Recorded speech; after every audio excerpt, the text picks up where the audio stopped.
तो हेलो दोस्तों, आप सभी का स्वागत है आज के इस नए वीडियो में नए टॉपिक के साथ। तो चलिए इस प्रकार से अब हम लोग पादप में श्वसन के अंतर्गत ये जो दोनों टॉपिक है ऑक्सीश्वसन और अनऑक्सीश्वसन, इसको बड़ी आसानी से क्लियर कर चुके हैं। आज की इस क्लास में हम लोग दोनों के बीच में एक महत्वपूर्ण अंतर के बारे में आपको संपूर्ण जानकारी देने वाले हैं। अगर आप ऑक्सीश्वसन और अनऑक्सीश्वसन वाले टॉपिक को अलग अलग नहीं देखे हैं तो पहले उसको जाकर देखिए, फिर आप जब ये अंतर देखेंगे ऑक्सी और अनऑक्सी में तो आपको और भी आसानी से क्लियर हो जाने वाला है। तो चलिए बिना किसी समय गंवाए हम लोग इसको समझने का प्रयास करते हैं। तो ध्यान देंगे, ऑक्सीश्वसन में सबसे पहला यह एक साधारण श्वसन की क्रिया है जो हम लोग में होता है। साधारण श्वसन की क्रिया ये वही श्वसन है जिसमें O2 ली जाती है, जिसमें O2 को लिया जाता है और CO2 को छोड़ा जाता है। इतना बात क्लियर। तो ये नॉर्मल यहाँ पर श्वसन हो गया।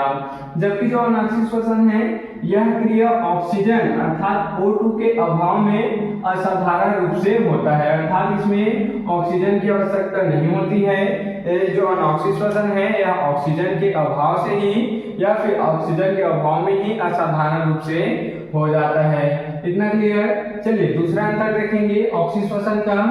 तो इसमें ग्लूकोज का पूर्ण ऑक्सीकरण होता है। ध्यान देंगे, इसमें जो ग्लूकोज है अर्थात इसमें जो भोजन का है, भोजन उसको बोल सकते हैं फिर ऊर्जा बोल सकते हैं, तो इसमें जो ग्लूकोज है उसका पूर्ण ऑक्सीकरण होता है ऑक्सीश्वसन में। जबकि अनऑक्सीश्वसन में ग्लूकोज का अपूर्ण ऑक्सीकरण होता है, अर्थात इसमें पूर्ण रूप से उसका ऑक्सीकरण नहीं होता है। इतना बात क्लियर।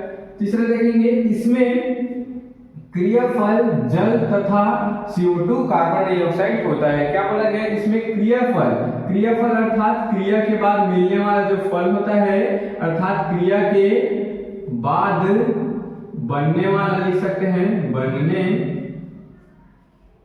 वाला पदार्थ लिख सकते हैं। तो देख सकते हैं क्रियाफल किसे कहते हैं, क्रियाफल किसे कहते हैं, क्रिया के बाद बनने वाले जो पदार्थ है उसको क्रियाफल कहते हैं। तो ऑक्सीश्वसन में क्या होता है, क्रिया के बाद या फिर उसमें क्रिया के बाद क्रियाफल के रूप में जल अर्थात H2O और कार्बन डाइऑक्साइड अर्थात CO2 प्राप्त होता है। चलिए इसका देखेंगे।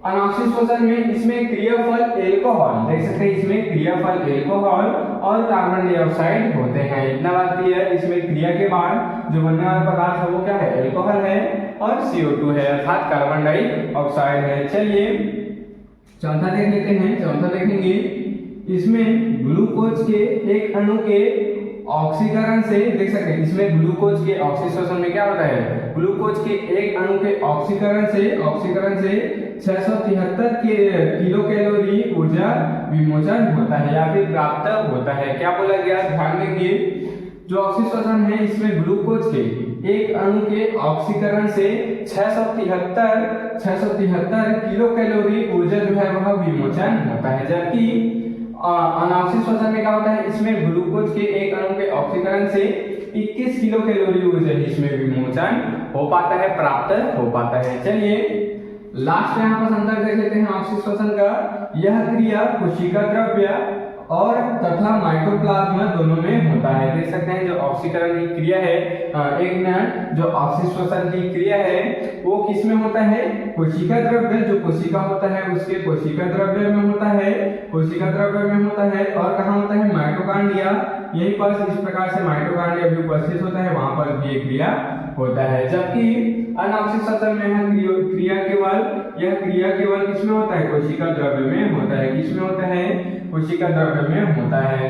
इतना बात क्लियर है। तो चलिए इस प्रकार से हम लोग आज के इस प्यारे से और छोटे से टॉपिक में ऑक्सीश्वसन और अनऑक्सीश्वसन के बीच में अंतर भी क्लियर कर चुके हैं। तो आप इसके स्क्रीनशॉट यहाँ पर ले सकते हैं।